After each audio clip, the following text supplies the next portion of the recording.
Welcome back into another episode of George in the Jungle, presented by Remington Tavern here in the Cincy Light Studios. Remington Tavern can be found at 8892 Glendale Milford Road, 45140, where they have their daily happy hour from 3 to 7 p.m., $5 bourbon whiskey Wednesdays, bottle cap bonanza Thursdays from 7 to 9 p.m. You can find them on Instagram at RemyTavCincy or follow them on Facebook. But we do have our first segment, actually, because we're not going to be doing the nightcap, Chad and I. But the first segment will be brought What do you here mean? by... You're not staying up till 2 Oh, o'clock? that's a whole different show. We're still doing that show, and I'm not looking forward to it. But the aftermath doing that. Our first segment here will be brought by Hail Mary Sports Bar in Cheviot, Ohio, where they have their 9 TVs, always broadcasting all of your Cincinnati sports. They have Cincy Light on tap, of course, found on the west side. So if you're not going to Remington Tavern on the east side, check out Hail Mary Sports Bar on the west side and get your Cincy Light fix in either one of those fine establishments. That all said, George. Yes, sir. The Bearcats are coming off a disgusting game where they played in Provo against BYU, and they lost in probably the most embarrassing fashion that I can remember in a long time for a team that was not supposed to be this. 80-52 in that one. I had nothing good to say about it. I've lost all faith in this team, and I don't know where to go from here. I don't expect them to win tonight against Utah. We'll get to that game after we break down BYU. But how are you feeling right now about this team? Well, we're deep in the basketball season, and look at the shirt I have on. It's the Bearcat Bowling Club, okay? The UC Bowling Club from years gone by, which I used to have a bowling club, and they had the Bearcat Classic at Western Bowl, and it was a big event. They'd bring in all these from the Midwest, these top-ranked college bowling teams, and some colleges and universities have really good bowling programs. So anyway, long history there. This shirt's really old. I don't know how old it is, probably 15 years old, but it's a classic. You don't see this every day, the Bearcat throwing a bowling ball. I'm trying to put off talking about that game Saturday night because it was that putrid. Now you feel like towards the end of the first half, they're hanging in there and, hanging on by their fingernails is what it felt like, but they were. And then BYU has that burst right before the buzzer.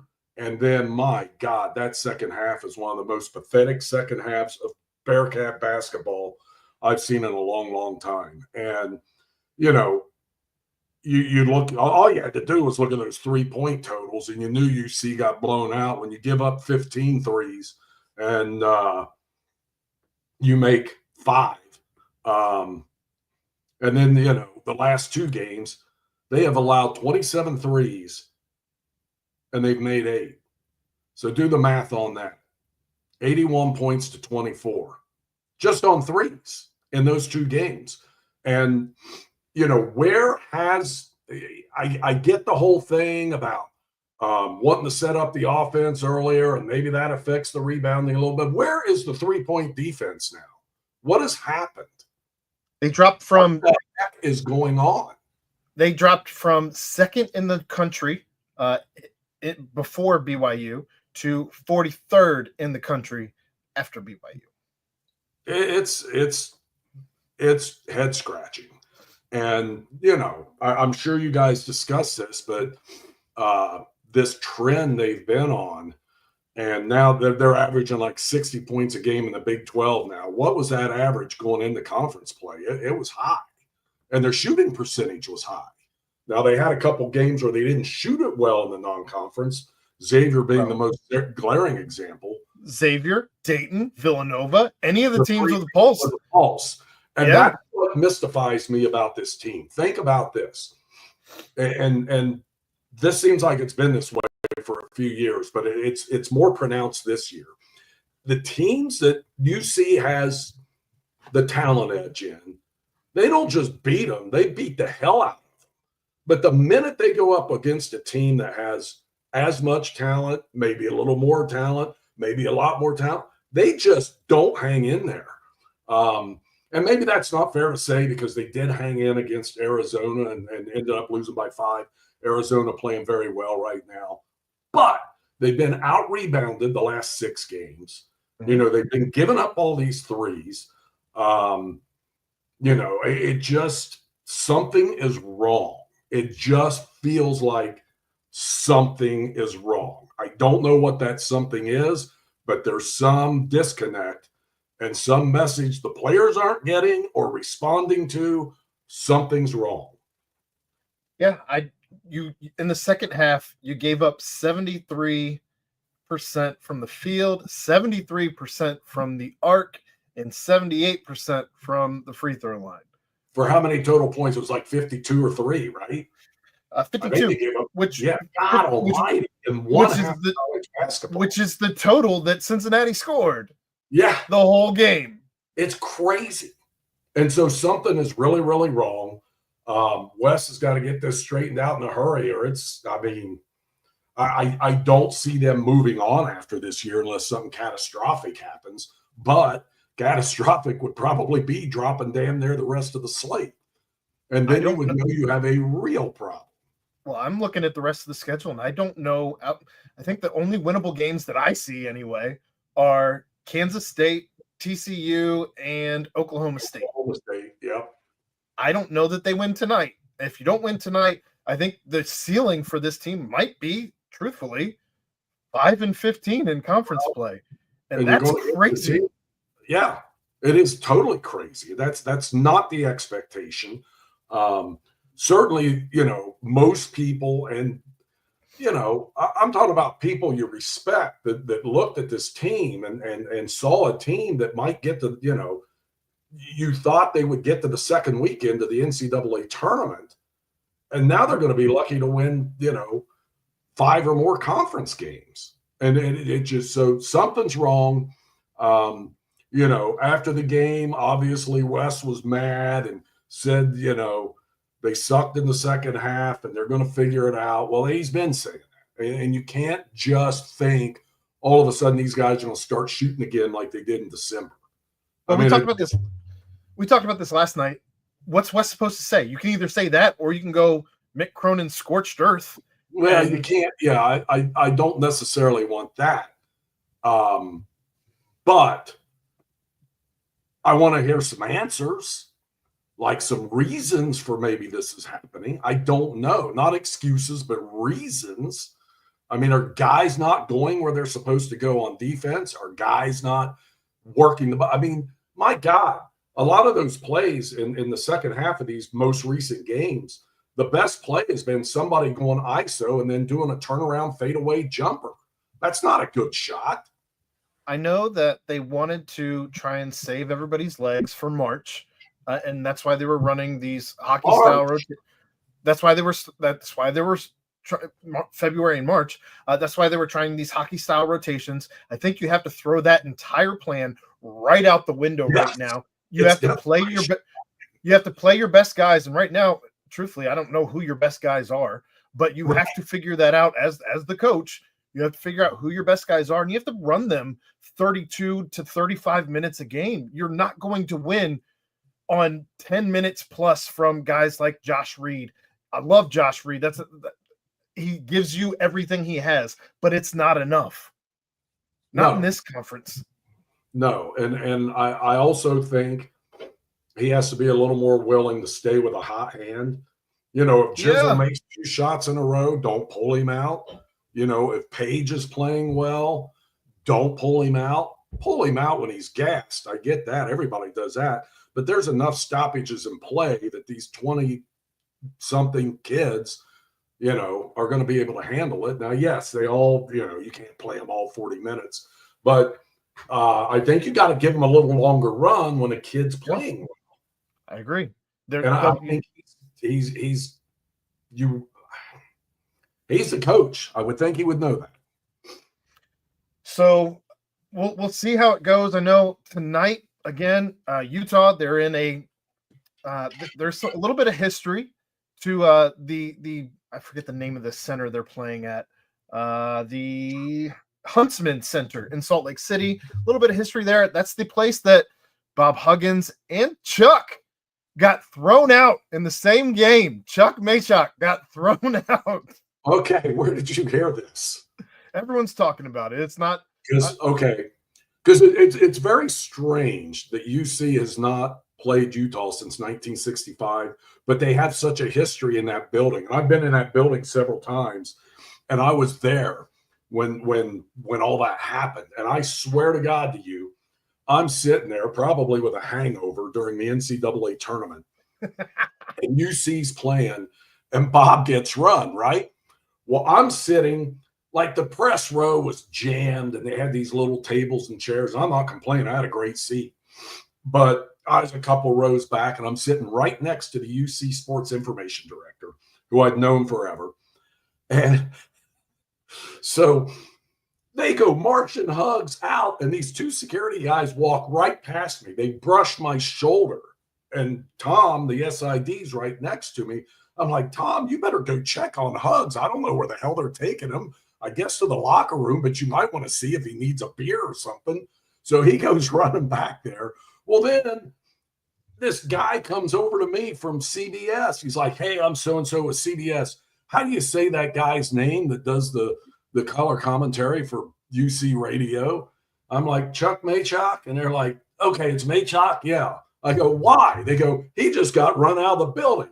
So I look down at the end, and there goes Chuck with two. And it's like they took him to this exit at the end of the court, like they were just throwing him out on the street, which is basically what they did. So unreal. Then we go in after the game, and Hugs is sitting there with like a Diet Coke and a bag of potato chips. And he was watching the game on a monitor that was that big. It was up in the corner of this old crappy locker room in the bowels of this arena.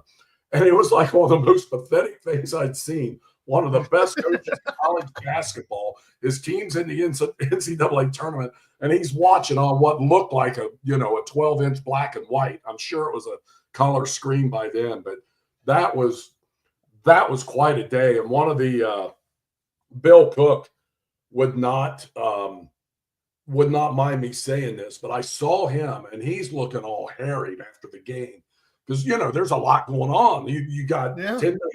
And I just look at him, I go, hey, Bill, this is some funny shit, isn't it? And he goes walking by, and then he stops, and he turns around and looks at me, and he goes, you know what? You're right. Why am I uptight? This is some funny shit. And we laughed about that for 20 years. That Bill was like stressed to the max. And it's like, you can't blow this story. There's too many good aspects to it other than UC did lose the game. But boy, what a day that was. That was tremendous. I will never, ever, I was stunned. And then Tom comes back to me. I got to tell him Chuck got tossed. I'm like, your day's not done, buddy. Chuck just got tossed. I don't know where they took him, but he went out that end of the building. That was a remarkable day. Well, was it Dan or was it Mo? Wasn't somebody doing like a cake for him after a while? For it's been X amount of days since Chuck been. Yes, Dan did that, and Dan would do that after he started it right away. Like, and Chuck Maychuk has made it 2 games without being taught. Chuck's wife did not appreciate that. Chuck loved it. Chuck's wife wanted Dan to stop, but Chuck told Dan, let it ride, baby. So that's great. Oh yeah, that was, oh my God, what a day that was. What a day that was. And I got a photographer who's laying in the media room on the floor because he's so damn hungover. And I got to figure all this stuff out. Unbelievable. Well, yeah, totally unbelievable. Tonight, Utah is favored by 1.5. It opened at 1.5. It is still at 1.5. Tip on that one is in 45 minutes. That'll be on CBS Sports Network. The most, I don't know, it's the most inconvenient way to watch the game, in my opinion, on CBS Sports Network. And here's an added bonus for UC fans. doing the commentary on the game, Joe Bag of Donuts, otherwise known as former Xavier head coach Pete Gillen, Oh, who I like. Well, Now, Bugs may not like him. I wonder, I think they patched that up. I think they did. But yeah, Pete Gillen will be on the call. And quite honestly, I've liked him on the call of some UC games. I think he's been very fair, but we'll see tonight if he's got anything positive to talk about. Because, with Utah leading they're first in the conference in rebounding, which when you look at that lineup, you see how tall that lineup is? I think 6'6" is the smallest starter. Sounds about right. Of course, you have the Madsen twins, who we all remember. Gabe, who I don't know that Gabe ever actually played a minute for Cincinnati. He played a couple games, but not much. Yeah, he never got low. Mason gave him a little help. It was kind of a spark plug off the bench. I kind of like that kid, what he gave UC, but and if Gabe would have stuck around, he may have been some help eventually. But that was back when Brandon was here, and then that whole thing blows up. And I think Mason stayed a year with Mason. Stuck around for a year, Yeah. and before he went to Boston College after that, and then ended up in Utah with Gabe. Yes, that's right. Gabe, of course, leads all scorers in Utah. He's averaging 14.8. And then Ezra Ausar, he averages 11.1.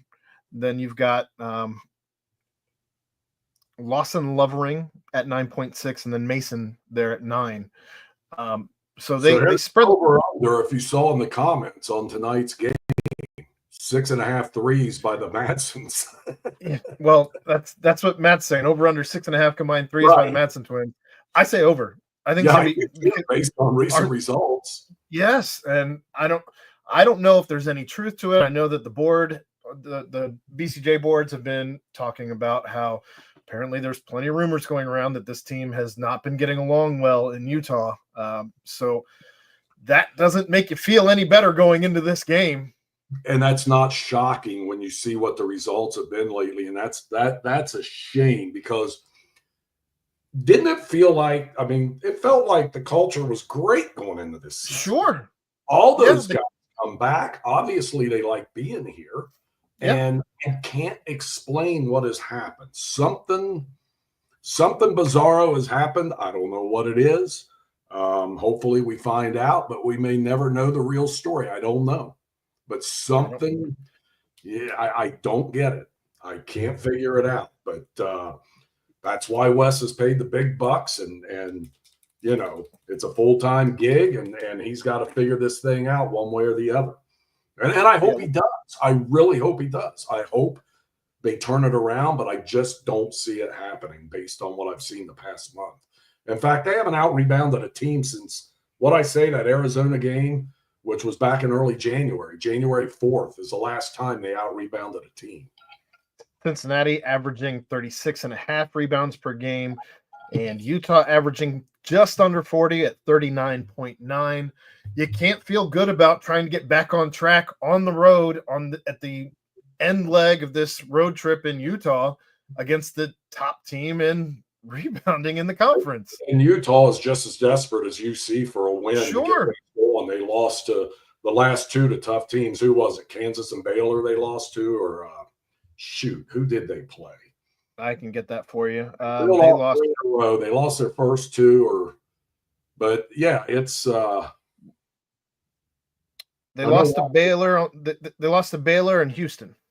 Oh, that was ugly. Yeah, that was real ugly. But Houston, 70 to 36. Not as bad as 80 to 52. I know. We saw what happened there. So a 70 to 30, whatever it was, this fan base, and I would be right with them. I'd be like that guy yesterday going over the side of the bridge. Now, he went down on a beam and not into the river, but right. I would miss the beam. I don't know. I don't know what to make of anything. I know that if you lose this game and you come back home against West Virginia on Saturday, This fan base booing is a definite, and it's just how loud is this fan base going to be booing you? I will be there. Is that Saturday or Sunday? I wrote down Sunday. I think no, Maybe it's Sunday. I'm just used to them playing on Saturdays at this point. Sunday. And what's more disappointing in your estimation, the football season or this? It is Sunday at 2. You're right. It's this because football, we didn't have the lofty expectations. You Correct. had the expectations for the basketball team that they were going to make the tournament this year. Period. Totally agree. And yes, with football, you expected the expectations were making a bowl game. And when you start out as well as you did, you expected to make the bowl game, even at going into conference play. Right. Halfway through conference play, you still expected them to make a bowl game. You only had to win 2 games, I think, the entire second half of the season for football. But looking at the roster, you had lofty expectations for basketball compared Correct. to football.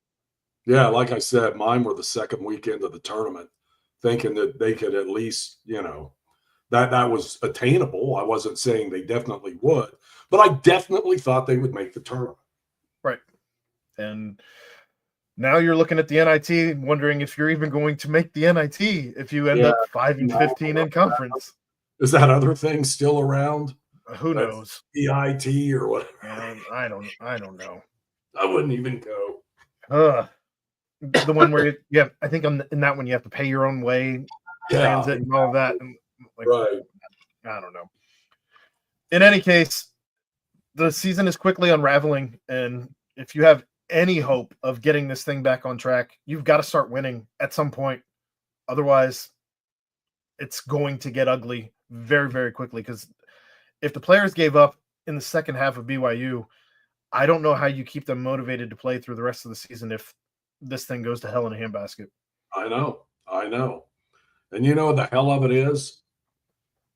They're getting paid now to play. Yeah. And to put this kind of thing out there, and you get, they were always getting scholarships and all this, but this is a different animal. And that's why some people feel justified booing now. I've had people tell me they're getting paid. It's not like they're, picking up a couple books, going to school, got a scholarship, and they're strict amateur players.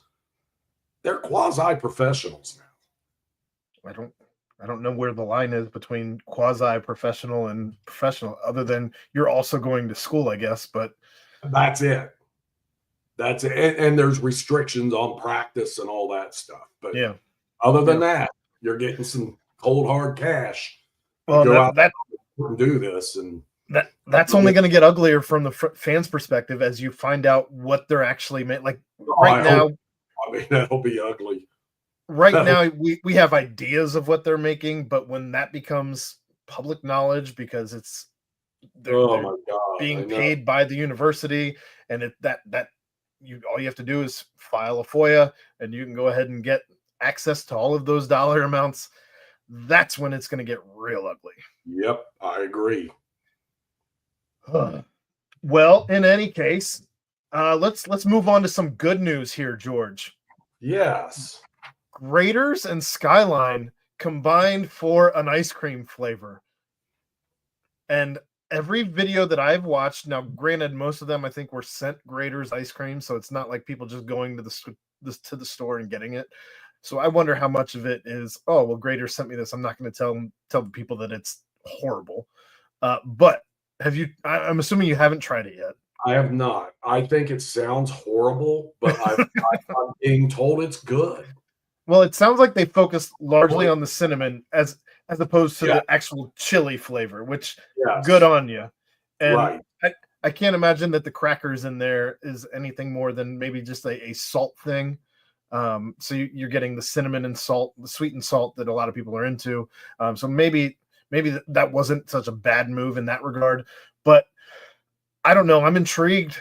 I wasn't, and now I'm intrigued watching people actually try it. And I'm going to try it. And I will back up. I can't imagine, Graders putting out something awful other than maybe that Buckeye ice cream was good too that they had. But I still like the Boldly Bearcat better. Yeah. But But yeah, I Graders isn't going to put out anything awful, and so but I just can't imagine that tasting good. So I'm going to go try it.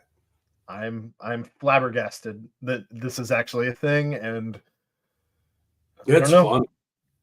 fun. But we Al Golden now is your new defensive coordinator.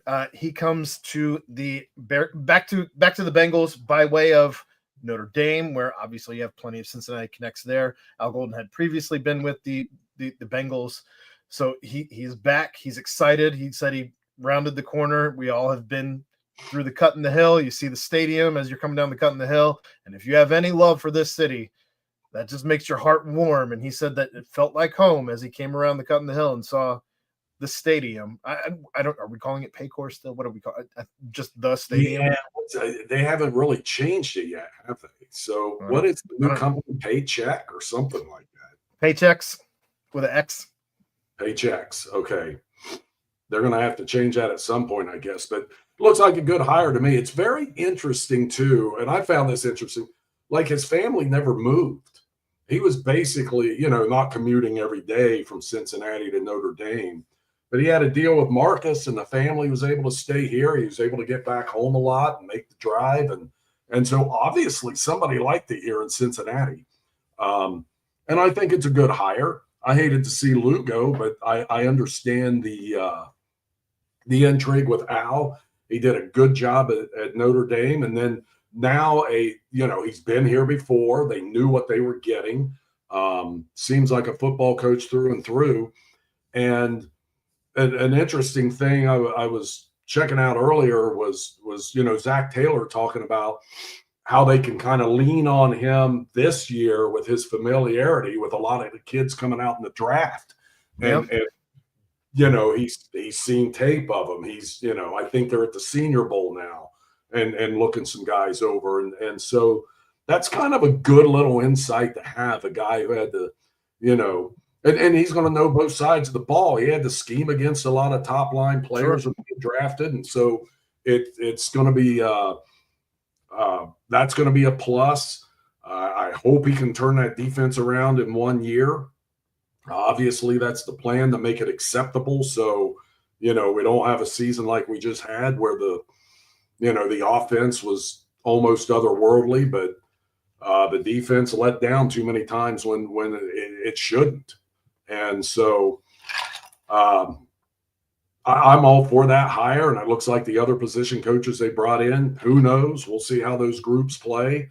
But, and it's got to work for Zach too, because, another year like last year or another 2 years like this year, and I'm talking not just missing the playoffs, but maybe not going deep in the playoffs. And that window is going to close fast. So they got to make the most of this. He is going to be using a 4-3, but is going to be scheming some different looks in with that 4-3 as well. Said something about a 4-2 base potentially, or at least that's what he's coming from. I don't know that they'll run a 4-2 in the NFL, but also said that it was tough to leave Cincinnati in the first place, and said that when coming back, one of the big things for him was the fact that there was only 32 of these jobs, and not anybody else has Joe Burrow. Right. And that's got to make it attractive to everyone to see that they've got something that could go deep here. And the way the NFL has changed too, and a 4-3, 4-2, you got 3 wideouts dang there on every play and spreading out. It's like the college game has come to the NFL, and the way these quarterbacks are playing.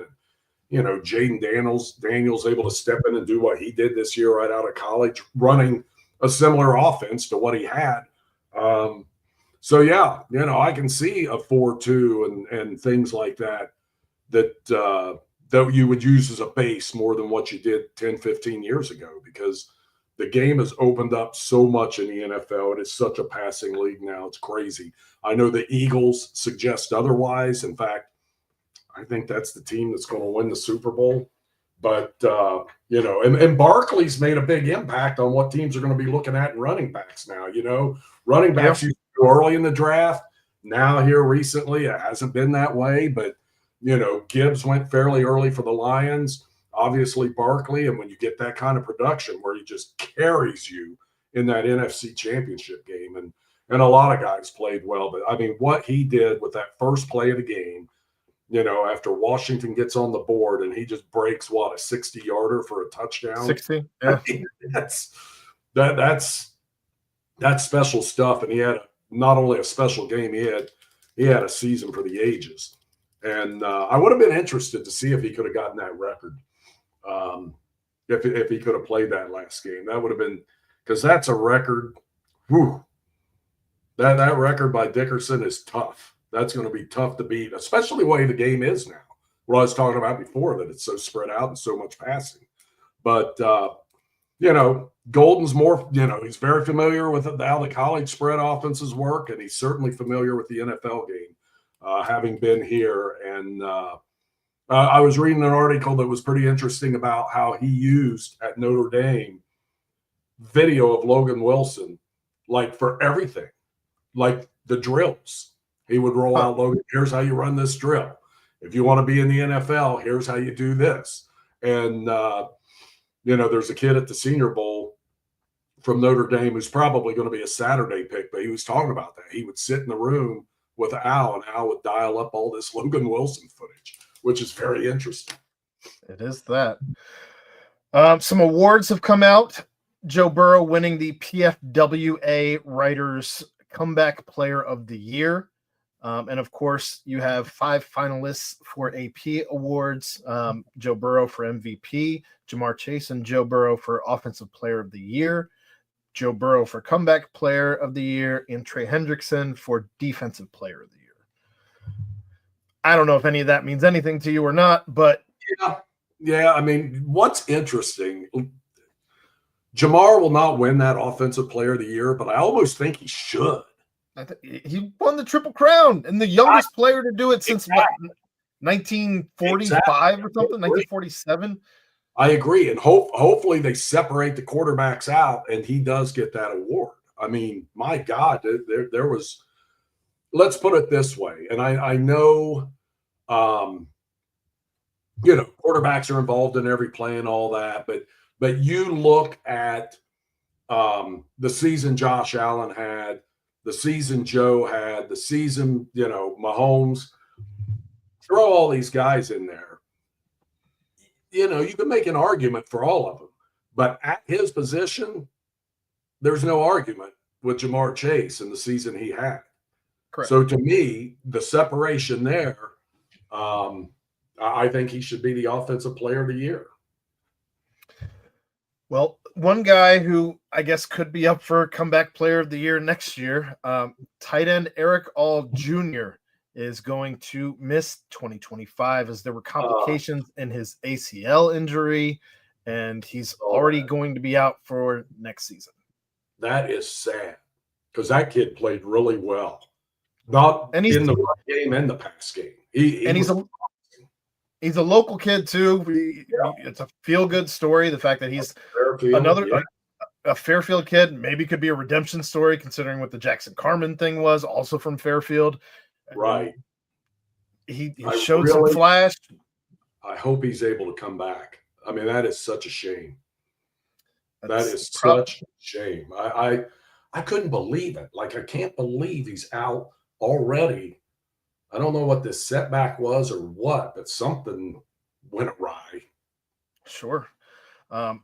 Just hope that he can figure it out and come back at some point. And I hope he can come back and be the player he was, because he was showing, like I said, promise in both running and passing game. What I saw is they messed up his first ACL surgery. That's what I was afraid of. So when they got in there, they realized not right. And then had to come. So they got in and saw there was more there than what they thought. Yeah, so they had to do something, and then they're going to have to apparently go back in and do a second surgery. They got into his knee back in high school, and then he just had the thing replaced, and he's in his 30s. Like they got in, and it's like, oh my God, we didn't expect this mess. So they sew him back up and rescheduled a surgery to do all this other crazy stuff. And unfortunately for him, the knee was really never right again. Now, he didn't rehab like he should have, and that's on him. But I hope for Eric it goes better. I agree. Some brighter news. We'll switch topics completely. Ellie De La Cruz is going to be on the cover of MLB The Show. He will be there along with Pittsburgh's Paul Skeens and Baltimore's Gunnar Henderson. They are all three going to be on the cover of MLB The Show. And this will be the first game associated with that you know of. You're the video game guru here. Any what associated with it? Chances associated with the MLB The Show cover, like used to be with Madden. Just with Madden. The biggest news right now with the MLB The Show that's come out for the gameplay itself is going to be the fact that it is not going to be on the previous generation. It's only going to be on the new generation of consoles. So you have a PS5?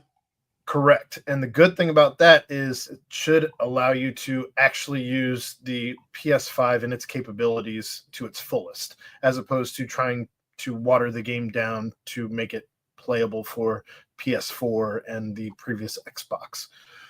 So I think that's a good thing, and it should provide better graphics. It should provide better gameplay. It should provide deeper gameplay. So I know that they are going to be including stuff from college and high school on it as well. That some of that's come out as so you'll be. Oh, that's cool. Yeah. So do you know? Like I played the game MLB The Show at the college game. Are they going to update the college game next year? Or is it going to be a download with rosters, or do you know? I know I'm getting off topic here. I imagine NCAA football it'll build on what this year was, but there should be plenty of changes coming out because there were plenty of changes needed, like stats, like where you should be able to go back and look at previous season stats, but you weren't able to, or trophies, or playing more than 30 years in a dynasty. I'm at about 15 into my dynasty right now. The Bearcats have won about 13 straight national titles. Negative Phil Satterfield's record is like 149-9. That's the head coach. Negative Phil Satterfield. It was Ricardo Menner, and I changed it to Phil, my friend. And Negative Phil Satterfield for the season. I'm like, I'm renaming my coach. So, getting back on track, just so we can get out of here. What were we talking about? The Reds. We were talking about Ellie De La Cruz being on the cover. Plenty of people talking about, are you going to be able to re-sign Ellie De La Cruz when his contract is coming up? I don't expect him to be a Cincinnati Red through the end of his contract. He's going to be traded before his contract is up. Cincinnati will try and get a haul. Truthfully, they'll probably fuck it up, but we'll see. Yeah, it's sad, and that's the state of baseball, and it works so well in the other leagues, and baseball just can't seem to get there. And at some point, they got to bite the bullet and get this right, or a lot of fans are going to be losing interest when it's, the New York teams and the LA teams. And it's just, and every now and then another team jumps up. And I know, Miami has a couple times. The Rays have done some stuff, but it doesn't last. They can't keep their best players. The Rays do it what the Reds are doing. That's how they've done it. They just hit the jackpot on their minor league system a couple of times. So, I wish there was a way they could keep this dude long term. Everybody does. I don't know that they can. I mean, it's going to be a Juan Soto type contract for him. There's no doubt about it. Somebody will give him that. So they're going to have to shop him about a year early and see what happens. It's just do salary cap and institute like an NFL type model with the free agency And maybe guys can get the free agency sooner if they so desire. But, there's enough money to go around that teams can hang on to their best dudes. But that's just not That's the part that sucks is you found this kid when he was 17. You took a chance on him. You groomed him up through the minor leagues, and you brought him up to the majors, and you've been his establishment. And then some team that's the Dodgers, the Yankees, the Red Sox, that's where he's going to end up. Yeah. And baseball, the owners need to get together and figure it out, but not, the owners don't get together on a whole lot of things in baseball, which is unfortunate. And, and the value of these franchises, and there is some disparity, and some guys have paid a hell of a lot more for their franchise than maybe what the Castellinis paid back in whenever it was, 2008 or 9 or 7, whatever it was. But at some point, you just got to bite the bullet. And if that means shutting down the game for a year and trying to get it right, that's what you do. Well, some people are saying that the Cincinnati Reds are the most impressive, had the most impressive offseason, or the most improved team, even over the Dodgers somehow, which doesn't make any damn sense to me whatsoever. No, it makes no. Yeah, I couldn't go that far. However, unless you're putting that much stock in what Tito Francona brings to the team. Right. And they added a starting pitcher, right, Singer, and you got Chase Burns in the minors, and he's going to probably start there until, he may come up like Louder did late in the season. Depends on how he progresses. But they've got like 5 guys in the top 100 among minor league players now, which is pretty darn good, albeit, 3 or 4 of them are in the back half of that top 100, but still that's fairly impressive.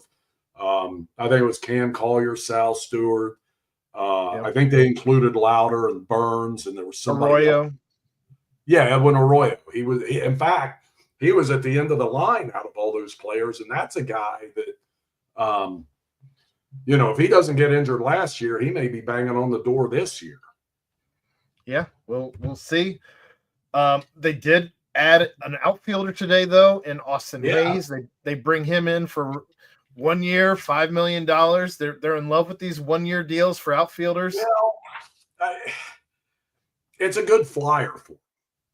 It like is. He's the best outfielder left, basically, among free agents, Sure. if you look at it. Now that wasn't a great list, but it makes more sense for them to take this flyer on a guy who was an all-star a couple years ago and was injured pretty much all of last year, and I guess had a kidney infection, and that messed him up, and he was like dizzy and stuff like that.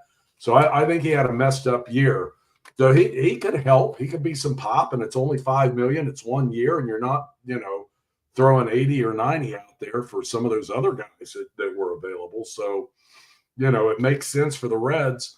I wish there was a little more of a guarantee that this kid's gonna be more like 2023 than 24. But it's a right-handed bat in a left-handed heavy outfield. That if nothing else gives you a good viable platoon, but he may be more than that.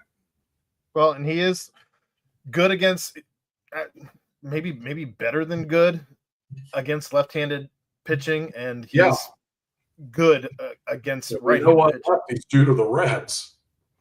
God, they made him alive. I wanted to read this tweet to you from it comes from Bryce Spalding. He said the common theme among Reds offense additions: Hayes 21.6% career strikeout percentage, Lux 22.2 career strikeout percentage, Trevino 17.7 career strikeout percentage. The Reds have the 7th highest strikeout percentage last year. Obviously, Ellie and McLean are going to strike out, but everyone else who's expected to play quite a bit doesn't strike out much at all. That's encouraging. Yeah, it is, because that has been a big problem. And it's one thing if you're bopping 40, 45 homers and striking out a lot like, Dunn used to do, but that's not what the Reds have been getting lately. It's not like strikeout or homer. It's like strikeout or pop out. Yeah. I mean, when I think, I don't know, last year it seemed like everybody was hitting somewhere between 200 and 230. And baseball has driven me nuts with how it just seems like all these hitting instructors and all these organizations just accept strikeouts now. And pitching has gotten better. I mean, guys were rare that hit 100 with their fastball. Now they're everyone's 100. So it is tough. I know hitting's tough. It's probably the hardest thing to do. But striking out all the time, it's a waste. And it just seems like baseball has accepted it. It's like home run, walk, or strikeout. Nothing else, The rest of it, they don't care about. I think putting the ball in play is still very important. Well, we will see if the Reds are done before they get to spring training. I would love to see them bring in at least another guy who's got some pop. I'll be shocked if this is where your roster is at coming into the trade deadline. I think that they'll probably make some moves at some point, even maybe before the season starts. Right, they could. Because you still have some glaring holes if you're looking to contend for anything, including the pennant for the division. So I don't know. I don't feel great about where this roster's at because I thought we were going to do more this offseason, but God, I had a feeling it was going to be like this. I just did because I've seen it too many times, Aaron. Well, I know that whole TV thing was up in the air, and it just, my God, I just kind of expected they wouldn't have a whole lot to throw out there. I don't know who's their highest paid player now. Martinez accepted that deal. That's like, what's he making? 20 or 21 or so? It's a pretty big number because the Reds get a qualifying offer. You're muted, Chad. No idea what you're saying. You're muted. It's not still Ken Griffey Jr. I thought he was their highest paid player. I think he's off the books. Is he off the books? I think he's officially off the books. I think this was the year that I think he came off the books. I don't know if Bronson Arroyo was still on the books. Joey's off the books. So we were operating with a lot of money still on the books for a lot of these guys and just didn't do anything with it. God bless Junior. That was a great deal. That was just a great deal. I'll give his agent Brian Goldberg some credit for that deferred money thing. And nobody had the deal like Bobby Bonilla, but Junior's was good. Well, speaking of deferred money, don't even get me started on all of that nonsense at this point in time. I'm gonna say we're done with the Reds though. Anything on high school hoops, George? Wyoming's still undefeated in smaller school ball. I talked about Elder St. X last week. X got the win. They're 3-0 in the GCL South. What else we got? Winton Woods rolling along, 11-1.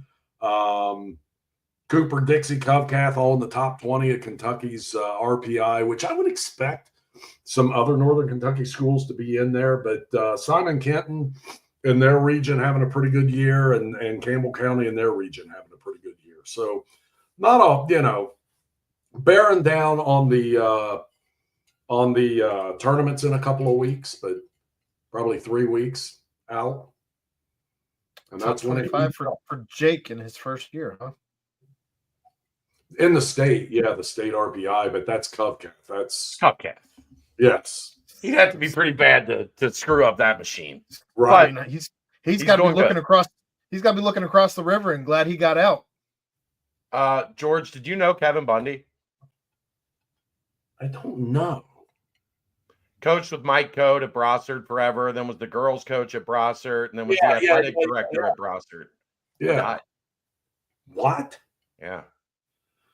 Ah, man. 57. He was my 7th grade. Him and Mike Code were my 7th grade coaches at Tishner. Do you know what happened? All it said in the paper was multiple organ failure at St. E's. God, that's Sunday. God. So I'm going to go to the visitation tomorrow, but he ran the Silver Lake Blacktop League for basically his whole life. How about that? So I'll be stopping by there. Hood, right? Huh? That's close to your hood. It is. I mean, that is my hood. You know how many pickup games I played at Erlanger Silver Lake in my day? Hundreds and thousands, maybe. How many fights did he have to break up? Hundreds and thousands, maybe. Those blacktop leagues. That's definitely how it is.